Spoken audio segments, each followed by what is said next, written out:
척추 수술을 한 환자 10명 중 1명 정도가 재수술을 받게 된다고 하죠. 2003년 국내에서 척추 디스크 수술을 받은 환자 18,590명을 5년간 추적 관찰한 결과를 보면 외국의 연구도 척추 수술을 받은 환자의 6%에서 24%까지 척추 재수술을 받는다고 하죠. 한 번의 수술로 영원히 통증 없는 삶을 사는 게 아니고요. 다시 척추 수술을 받게 된다는 이야기입니다.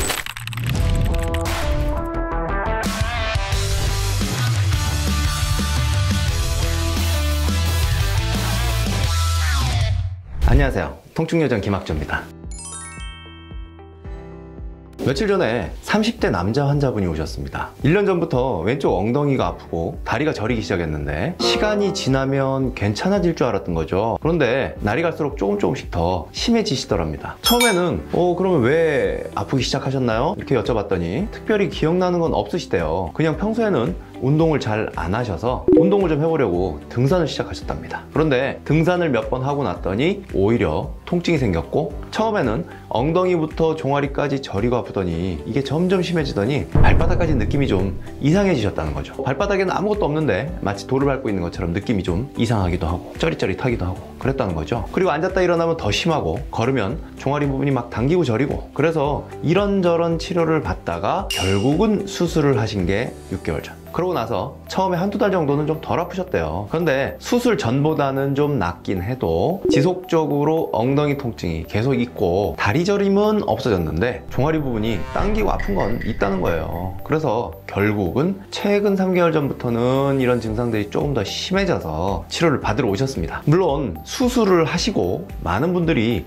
좋은 효과를 보십니다. 그건 사실입니다. 특히 다리 저림은 잘 없어지는 경우가 많습니다. 하지만 어떤 분들은 이렇게 수술을 하고 나서도, 혹은 시술을 하고 나서도 통증이나 당김 혹은 저림이 완전히 없어지지 않아서 수술 이후에도 이런저런 치료를 받으러 다니시게 되죠. 왜? 어떤 사람은 수술하고 나서 증상이 없어져서 잘 살고 있다고 하고, 어떤 사람은 수술까지 했는데도 증상이 완전히 없어지지 않는 걸까요? 저는 수술을 하지 않도록 돕는 사람이기 때문에 제가 만나는 분들은 수술은 고민하고 있지만 아직 수술을 하지 않은 분들이 대다수입니다. 하지만 사실 수술을 하고 나서도 저를 찾아오시는 분들도 생각보다 참 많습니다. 그래서 이렇게 수술을 하고도 치료를 받으러 오시는 분들을 보면 도대체 어떤 부분이 문제가 돼서 이런 일이 생기는 걸까 늘 고민을 해보게 됩니다. 여러 가지 원인이 있지만 아마도 크게 보면 이 3가지 원인 안에 답이 있을 듯 합니다.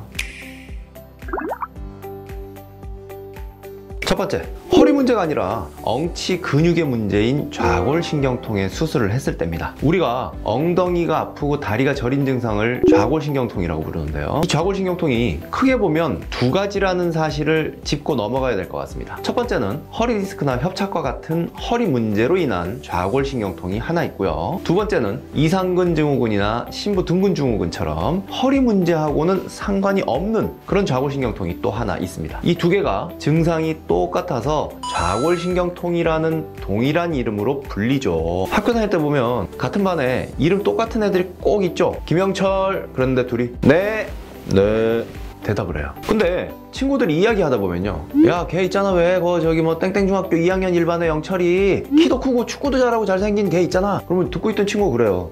그래? 땡땡중학교 2학년 1반의 영철이? 나도 걔 이야기하는 건데, 근데 걔는 말이야 키도 엄청 작고 운동은 하나도 못하고 얼굴이 못생겼는데. 한참 이야기하다 보면요, 같은 학교 같은 학년 같은 반인데 둘이 완전히 다른 애예요. 엄청 헷갈리죠. 이름은 같지만 사실은 2명의 아이입니다. 그런데 엉치가 아프고 다리가 저리고 발바닥이 불편한 좌골신경통도 사실은요, 동명이인 아니고 동명이병입니다. 이름이 같아서 헷갈리는데 사실은 크게 보면 2종류인 겁니다. 허리 디스크나 협착증처럼 허리랑 관련된 좌골신경통이 하나 있고요. 이 경우는 수술이 가끔 필요할 수도 있습니다. 그리고 이상근 증후군이나 신부등근 증후군처럼 허리하고 연관이 없는 좌골신경통이 하나 있는 겁니다. 이때는요, 수술이 아예 필요가 없는 경우예요. 그런데 수술이 전혀 필요 없는 근육 문제로 인한 좌골신경통도 일단 수술을 하게 되면요, 처음에는 증상이 좀 좋아지는 경우가 대부분인 게 문제예요. 왜냐면 수술하고 나서 입원도 하고 안정을 취하게 되면 일단 좀 덜해지고요, 수술 통증 때문에 진통제를 다량으로 쓰게 되기 때문에 또 좀 덜해지죠. 그래서 처음에는 수술을 하니까 좋아지는구나 하지만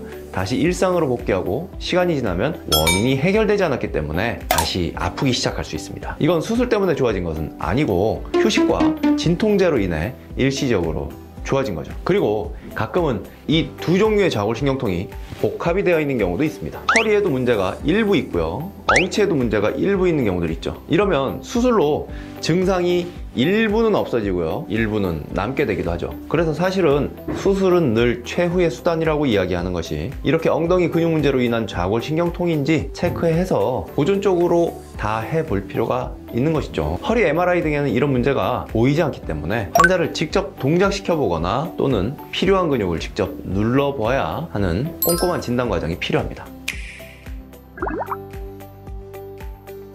두 번째, 수술해서 잘 고쳐놓은 다리를요, 자세로 다시 망치는 경우입니다. 정 안 되면 수술하지 뭐 하는 생각을 하시는 분들 꽤 많으실 겁니다. 수술이면 모든 고통이 다 해결될 거라고 생각하시는 거죠. 하지만 수술이 끝이면, 그리고 그 이후에 영영 아프지 않고 살면 얼마나 좋겠습니까? 하지만 수술로 잘 고쳐놓은 허리도 평소 자세가 안 좋으면 다시 망가집니다. 나 혼자 산다라는 프로그램에 게스트들이 앉아있는 모습입니다. 배우 곽도원 씨처럼 완전히 배를 쭉 내밀고 앉아있는 자세도 있고, 개그우먼 장도연 씨처럼 그래도 비교적 바르게 앉아있는 분도 보입니다. 곽도원 씨처럼 앉아있으면 허리가 이렇게 원래의 형태, 쏙 들어간 C자 형태를 잃어버리고 둥글게 말리게 되는데요, 이런 자세는 허리를 망가뜨리는 자세 넘버원입니다. 그런데 지금 이 사진을 보시면 배가 나온 게스트들은 대부분 부부정하게 이렇게 앉아 있어요. 허리를 망가뜨리는 자세를 하고요. 그런데 홀쭉한 게스트들은요, 그래도 비교적 허리를 펴는 자세를 좀 유지하고 있죠. 물론 이것은 습관의 차이일 수 있지만요, 일반적으로 배가 나오게 되면 나도 모르게 앉는 자세가 좀 구부정해집니다. 자세도 중요하고 체중의 관리도 좀 신경을 써야 기껏 수술로 고쳐놓은 허리를 다시 망치지 않을 수 있는 셈이죠. 그리고 수술 이후 자세 관리도 중요하지만 아프기 전에 평소 체중 관리와 자세 관리를 신경 쓴다면 사실은 수술까지 가는 상황 자체를 피할 수 있습니다. 셋째, 수술 이후 재활이나 허리 근육 관리를 잘 못하는 경우입니다. 수술 이후에 허리 근력 강화나 적절한 재활이 반드시 필요합니다. 몸의 모든 근육은요, 쓰지 않으면 굳어지고 작아지죠. 깁스를 해보셨거나 깁스를 한 사람을 보신 적이 있을 겁니다. 다리에 한 달 정도만 깁스를 해도요, 깁스를 풀고 나면 멀쩡한 쪽하고 다르게 아주 앙상한 다리를 보실 수가 있죠. 쓰지 않아서 근육이 빠지고 굳어져서 그렇습니다. 허리 수술을 하고 나면 보통 한 달 정도는 허리 보호대를 착용하고 움직이게 됩니다. 허리의 움직임을 만드는 데 있어서 허리 근육은 상당히 큰 역할을 합니다. 보호대는 깁스와 비슷합니다. 한 달 정도면 허리 근육 또한 상당히 빠지게 되죠. 이렇게 허리 근육이 빠지고 코어 근육이 빠지면서 몸통을 제대로 지지해주지 못하게 되면 또다시 통증이 발생할 수 있습니다. 수술이 끝이 아니고요, 수술 후 재활과 근육 강화가 중요하다고 자꾸 수술병원에서 하는 이야기가 그 때문입니다. 그런데 사실 수술을 하고 이런 노력을 기울여야 한다면, 탈이 나기 전에 허리 근육도 좀 강화하고 신경을 쓴다면 이 또한 애초에 수술까지 가는 상황을 막을 수 있지 않을까요?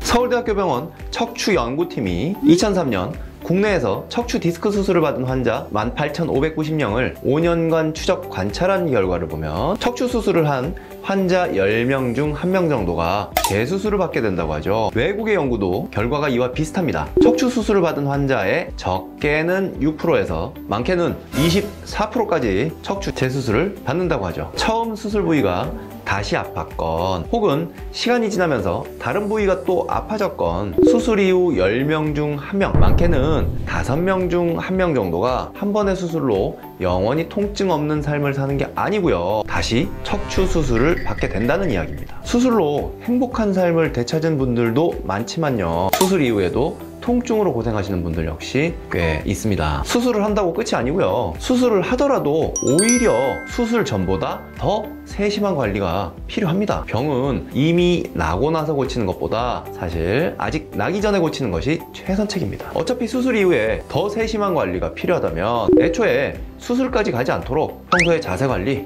허리 근력 증강 이런 부분들을 유지하는 것이 가장 현명한 선택 아닐까요? 오늘도 긴 영상 시청 감사합니다. 오늘 이 영상이 도움이 되셨다면 구독, 좋아요, 알림 설정은 사랑이라는 거 알고 계시죠? 통증으로 잃어버린 여러분의 소중한 일상을 되찾아드리는 통증요정 김학조였습니다. 감사합니다.